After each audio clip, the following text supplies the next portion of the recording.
This is my kitten Winchester. He is 16 weeks old. He came into my life in October, and he has been a lot of problems since then. He is the best. So when he first came to me, his eyes were sealed shut with pus. Thank you. Does anybody else say thank you to people? I really can't hear you. And I am hands-free. I'm driving, but I'm hands-free. So his eyes were closed shut with pus, and he had a respiratory infection, like most kittens do when they are abandoned by their mother. So we treated it with erythromycin, and one eye was really tiny, and one eye was kind of bigger, but they were still they weren't really ready to be open yet, but because of how swollen they were, they had been forcefully opened. So at this point, his eyelashes were turning into his eyes, which is a name for tricky something, trichiosis.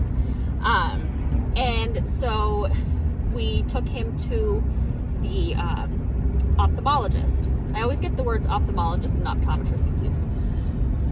So he had to go get his eyes checked, but in the meantime, he had stomach issues. He couldn't poop on his own, and kittens need to be stimulated and that, but he just couldn't go. He was all blocked up.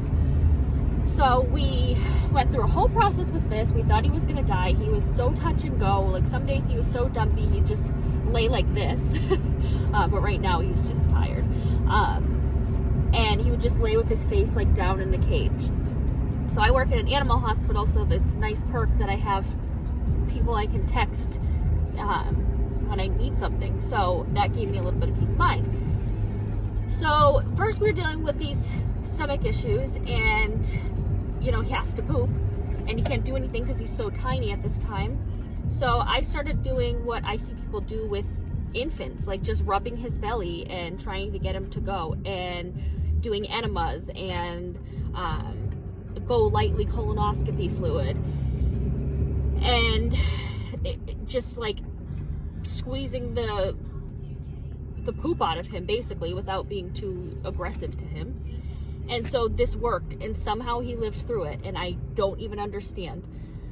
So he makes it through that, and we've just been monitoring his eyes. The eye doctor said that he suspected he had some kind of glaucoma in the left eye, and that the right eye at that time he really couldn't see it because it was so tiny, and it had the white part of the eye over at the third eyelid. So fast forward, we make it through the holidays. He's been doing really good. He is incredible. He climbs the stairs. He knows the whole layout of the house. He gets up top of the cat tower. He plays. He gets in the bed, which is really high. He is like a normal cat. But we're still watching the eye. And at this time, it starts getting bigger, but it's still, he needs to grow because he was still tiny. And then I'd say in the last few days, I've noticed some change in it. And it had, it was kind of goopy, and it's usually not goopy. I have to put eye lube in it. And so it was kind of goopy, but it was, stable. And then last night, I noticed it had what I call a globe on it. It was a little glob on the eye, and I'll insert a picture. And I'm this is a change. This is different. The eyes got kind of crusty. And so I texted his doctor, and she texted his eye doctor.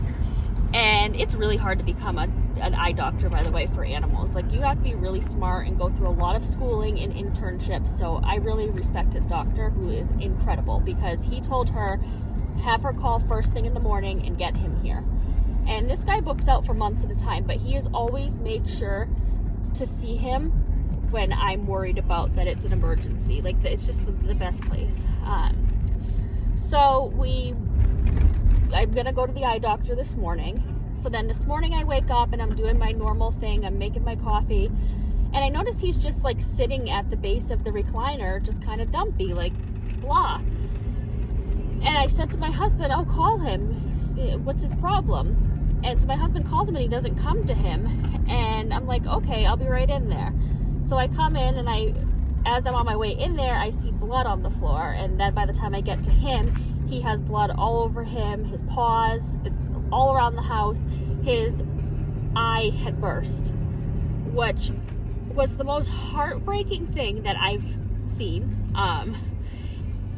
with my animals. Like, I hated to see him in pain like that. This poor cat has been through so much.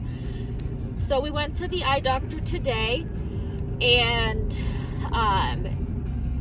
he has glaucoma, and basically what happened is the pressure got so high that the fluid doesn't drain. And also in this eye, his eye lens is in the wrong layer, so there's a lot wrong with this eye. So they ended up saying it needs to come out, but he's still kind of small. He was so painful that he was fractious at the vet. Like, he jumped at the vet. He was, anytime I tried to hold him and like console him, he was crying, he was screaming, he almost swatted me in the face. And this is like the sweetest little cat. So the doctor wants to wait a little bit, and we're giving him some good meds right now. And we scheduled the surgery for March 31st, which is going to be really expensive, but when you take on an animal, you take on the responsibility of the financial costs, and the best thing is for him to get this eye out and have it done by the best. So that's the plan for now. He's on some heavy pain meds, which has completely changed his mood. He's back to being my sweet boy, and he's clearly conked out now. All through this, he just wanted to hold his little paws on me. Like, he's so, I love this thing.